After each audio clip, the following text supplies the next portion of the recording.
Então a ideia de que ele pudesse governar com 14 passou para 18, é chamado o que mesmo? O golpe da maioridade, o golpe da maioridade. Aliás, aqui vai uma questão muito importante. Quando uma pessoa fica, isso é histórico, maior, ele é maior de idade, não é de maior, como é chamado. Aqui é uma questão bastante curiosa que vem da história, justamente desse momento que nós estamos falando. Ele não se torna de maior, ele se torna maior de idade. Isso é 1840. O segundo reinado é bastante grande, vai de 1840 a 1889. É o Dom Pedro II governando o Brasil. E aí vem uma questão curiosa. Em 1847 é instituído no Brasil o parlamentarismo. Poucas vezes foi instituído o parlamentarismo no Brasil. Não esqueça isso. O parlamentarismo é o quê? É quando o primeiro-ministro governa o país. Mas em 1850, nós estamos tendo um governo que é um reinado muito forte de Dom Pedro II. Dom Pedro II vai ter grandes problemas dentro do seu reinado. Vai haver grandes revoltas. Por exemplo, a cabanagem, a farroupilha, Revolução Farroupilha, famosa no Rio Grande do Sul. Por que a Revolução Farroupilha foi famosa, professor? Porque foi a mais duradoura, de 1835 a 1845. Esse momento é o momento em que Dom Pedro começa a ter problemas com as suas províncias, vamos dizer assim. A Farroupilha foi um movimento vindo, não é do povo, vindo dos estancieiros, que queriam com que o governo comprasse produtos que fossem nacionais, sobretudo o charque. Mas o governo preferia comprar produtos estrangeiros, sobretudo do Uruguai, do Paraguai, da Argentina, e deixava o charque brasileiro de lado. Isso fez com que os estancieiros se levantassem numa guerra, e essa guerra fez ferver o Brasil. Até que Dom Pedro II reconhece a importância do Rio Grande do Sul para o Brasil, e então acaba com a guerra e começa então a comprar o produto brasileiro. Muito importante isso aí. A Revolta dos Malês, na Bahia, em 1835, e a Balaiada. Essas são as revoluções que acontecem dentro desse período. Um dado importante agora.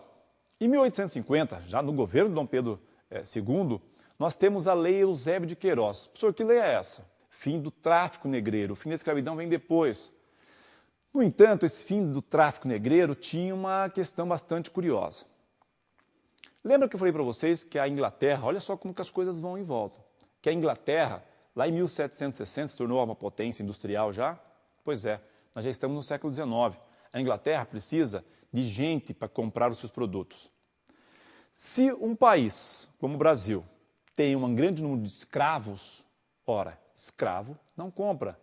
Então a Inglaterra começa a pressionar as nações que têm ainda escravidão, e sobretudo o Brasil, para acabar com a escravidão. Se acaba com a escravidão, escravo passa a comprar. Claro que isso tudo é uma estratégia. Estratégia de Portugal, estratégia da Inglaterra, enfim, estratégia. Quem não gostou muito disso foram os donos de escravos brasileiros.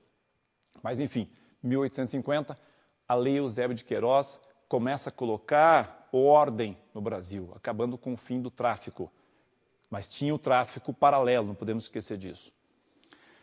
Nesse meio tempo, o Brasil não tem a ideia de se industrializar. Por quê? Porque nós temos barões no Brasil, homens do campo, aqueles homens que são latifundiários, não têm a ideia de fazer o Brasil uma potência industrial. Mas um homem pensa diferente. Ele chama-se Irineu Evangelista, o famoso Barão de Mauá. O que é que o Barão de Mauá faz? Começa a financiar a industrialização. Industrialização, não a Revolução Industrial. A industrialização brasileira a partir do seu bolso. Curioso isso, né?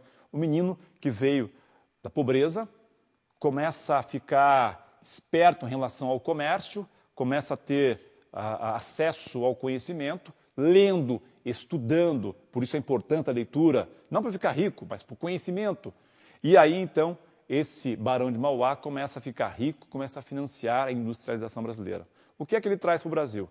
A ferrovia e principalmente o telefone, ligado por um cabo submarino que ligava Brasil a Portugal, financiado pelo Barão de Mauá. Coisa curiosa, não é? Coisa curiosa, um cabo submarino. Nesse momento, por volta de 1865, o Brasil se envolve numa das piores guerras da América do Sul, a famosa Guerra do Paraguai. Quem se destaca na Guerra do Paraguai? Bom, a Guerra do Paraguai é quem contra quem? a tríplice aliança formada por Brasil, Argentina e Uruguai contra o Paraguai. Professor, que guerra foi essa? Diz a história, e a história foi contestada já, que o Paraguai começou a crescer demais e se tornando uma potência industrial. Diziam alguns que era uma revolução industrial aqui no Paraguai. Não é nada disso. O Paraguai, na verdade, se distanciou da ideia de que havia um contrato com as metrópoles, sobretudo com a Espanha, e começa então a crescer. Mas não era um crescimento tão grande assim. Os ingleses não gostaram. E os ingleses também passam, entre aspas, a financiar de alguma forma a destruição do Paraguai. Os paraguaios, na verdade, precisavam de uma saída para o mar. A única saída para o mar é via Brasil. Então o Brasil entra na guerra. E entra na guerra dois destaques principais para nós comentarmos a Guerra do Paraguai. Primeiro destaque, Duque de Caxias. Visto como herói na história do Brasil, mas que, na verdade, cometeu grandes barbaridades. Duque de Caxias vai para a Guerra do Paraguai e ajuda o extermínio daqueles povos paraguaios.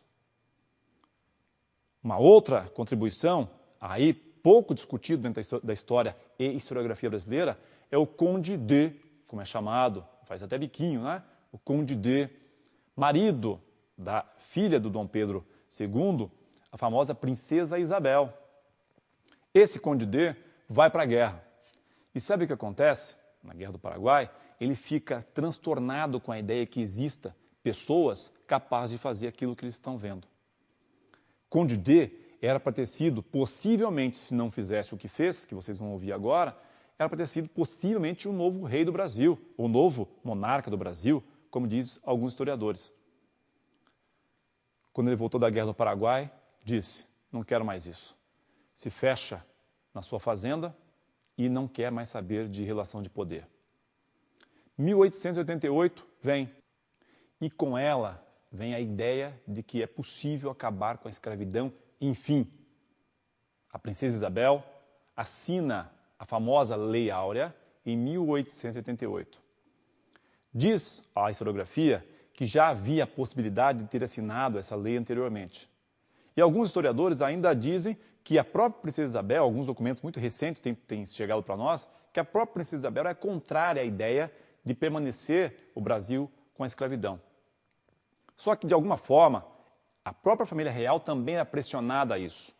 Mesmo porque, você não pode esquecer, quem mandava no Brasil não era só o rei, eram também os latifundiários. E eles precisavam da mão de obra escrava naquele momento. Mas, enfim, acaba a escravidão em 1888.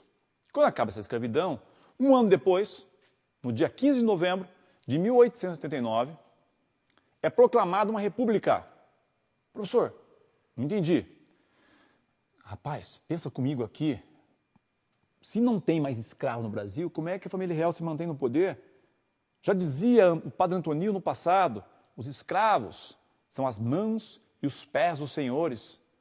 Se não tem mais escravidão, ora, maravilha, como é que a família real vai sobreviver?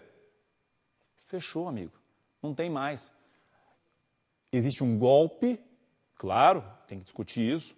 1889 começa a República Brasileira. Professor, se nós não temos mais monarquia, o que fizeram com os reis? Foram expulsos do Brasil. Princesa Isabel, Conde de, Dom Pedro II, todos eles foram expulsos.